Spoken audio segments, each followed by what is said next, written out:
There are two reasons for people to enter politics. Two opposite reasons. Most people enter politics for the first reason, and the second reason exists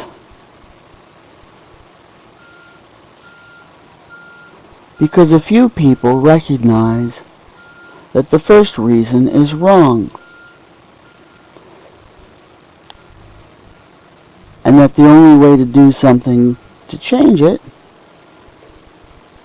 is to get into the game themselves.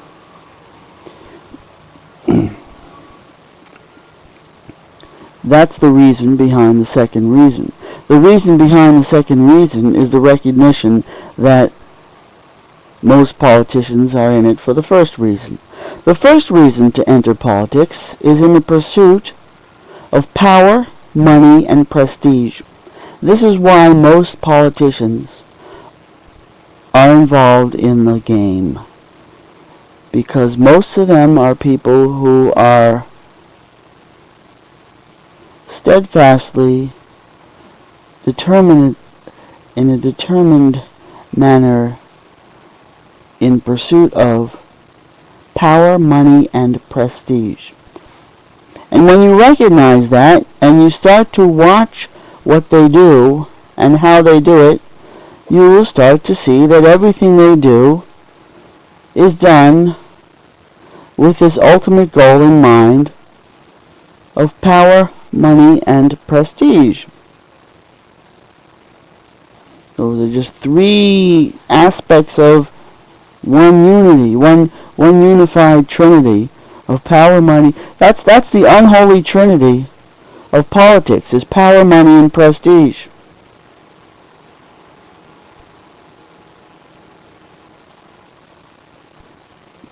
And when you recognize that, then you start to realize that everything they do is carefully designed to make sure that they continue to get reelected and continue to be able to go on their course of acquiring and accumulating power, money, and prestige. And the thing that they know that they need to do, they recognize that one thing is very essential, is to be able to put out the pantomime, the pretense, that the reason they're involved in the game is quite the opposite. The reason they want you to believe the reason they're involved in the game of politics is because they're concerned about you and your interests and making things right. But in fact, that's the opposite of what they're concerned about. They're concerned about power, money, and prestige, and they know that they need to keep up the pretense that this is because their purpose in being in the political game is that reason. That they know that they must keep up the pretense that their reason is quite exactly the opposite of what it is. So as long as they keep, as long as a wolf continues to keep up the illusion that it's not a wolf, that it's a sheep wearing your sheep's clothing, that's the situation we have with politicians. They're all wolves, well, mostly wolves, trying to blend in and pretend that they're just sheep. And if on occasion you get a conscientious and concerned sheep who realizes what's going on in this game, then what happens is, to most people, the sheep is going to look identical to the wolves because the wolves are devoting so much energy to try to pass themselves off as sheep. So on the rare occasion that you actually get somebody who isn't a wolf in sheep's clothing, but is an honest-to-goodness, dedicated sheep, actually interested in putting a stop to the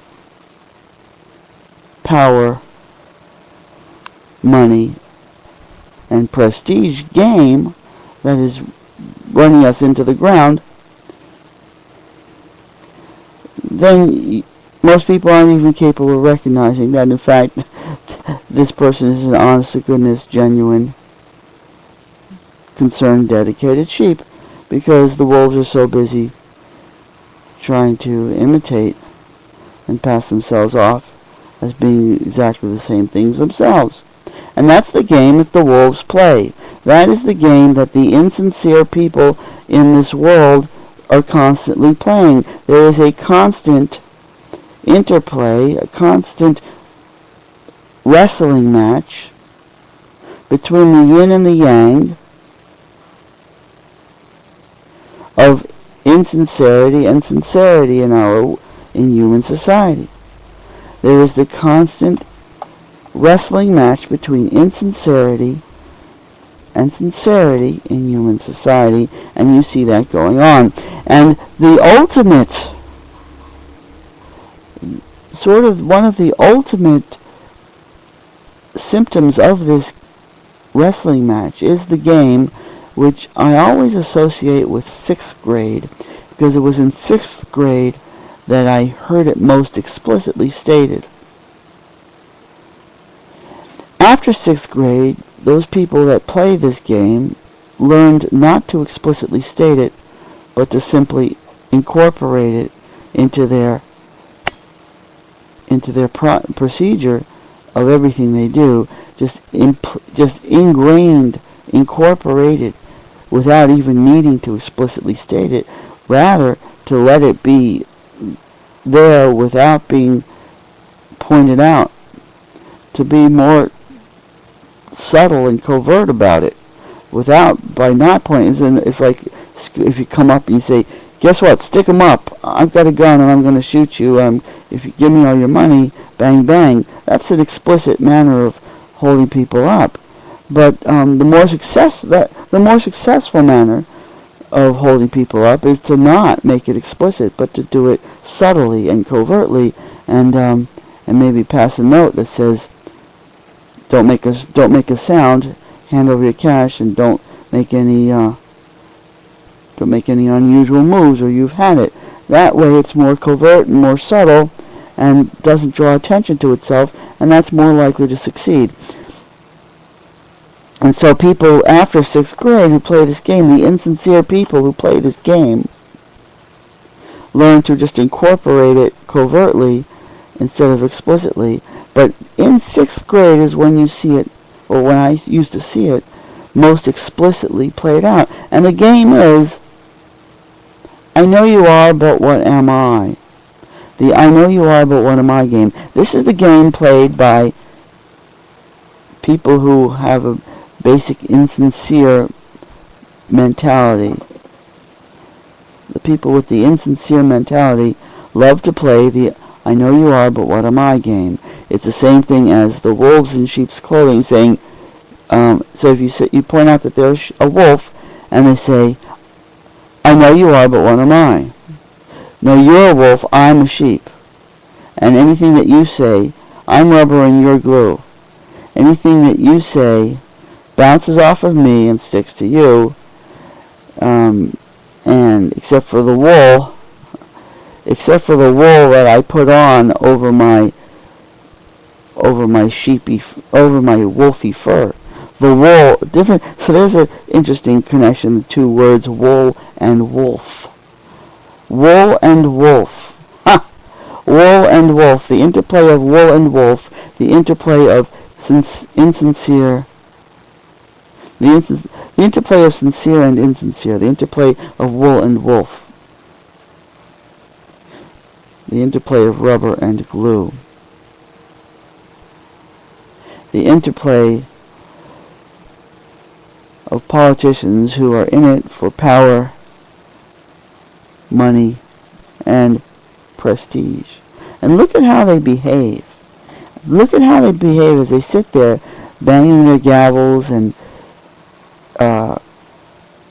invoking their rules of procedure in order to shut up any member of the public who has the nerve to speak out against their corruption. Then they immediately have all these little rules of procedure and rules of what is the other phrase of that? The rules of, I forget, but there was like a book, Peter's rules of something process or something. Rules of procedure, what they have. So they have ways to say, okay, you mustn't speak out of turn, and if you have anything to say, you have to say it. Sign up here and wait in line, and you're allotted a certain amount of seconds to say it, and when your clock runs out, the gavel is banged, and you must stop talking. If you don't stop talking at that moment, the police will be called to escort you out of the chambers. That's the way that these power, money, and prestige people work. And then that's with the power. You see that with the banging of the gavels and the following of procedure to make sure nobody gets the opportunity to really expose what's really going on with their game. And then they go around shaking your hand and saying, yeah, and call them honorable sir, and everyone's supposed to stand up when they enter a room and give a standing ovation, and you're doing such a great service for us, and thank you for your years of service to the community, even though in their years of service, the only service they were actually providing was for their own service. They were serving their own desires for power and money, as well as prestige. The prestige they used in order to continue getting the positions of power, which they used to continue getting the money. And then the money becomes a tool that they can use in order to get themselves reelected and reinstated in the positions of power and prestige that will give them the money to continue the cycle. And they spend years, and the same people spend years and decades in this abusive position of abusing everything that they're supposed to be taken care of, and running the community into the ground. And then after decades of doing that and running the community into the ground and creating financial and social crisis, then they say, oops, look, we're in hard times now. There's no time to be changing horses in midstream. You have to re-elect us because we're the ones with the experience and the know-how, the experience to be able to get us through these tough times. Well, they're the ones whose experience brought about the tough times in the first place. So watch these people as they continue to pursue their power, money, and prestige, and watch how everything they do is specifically designed to further their goals of power, money, and prestige, while they claim to be only in it for the very best of reasons, for your own interests and not for their own selfish gain, because they're rubber and you're glue, and it's a matter of wool on the wolves.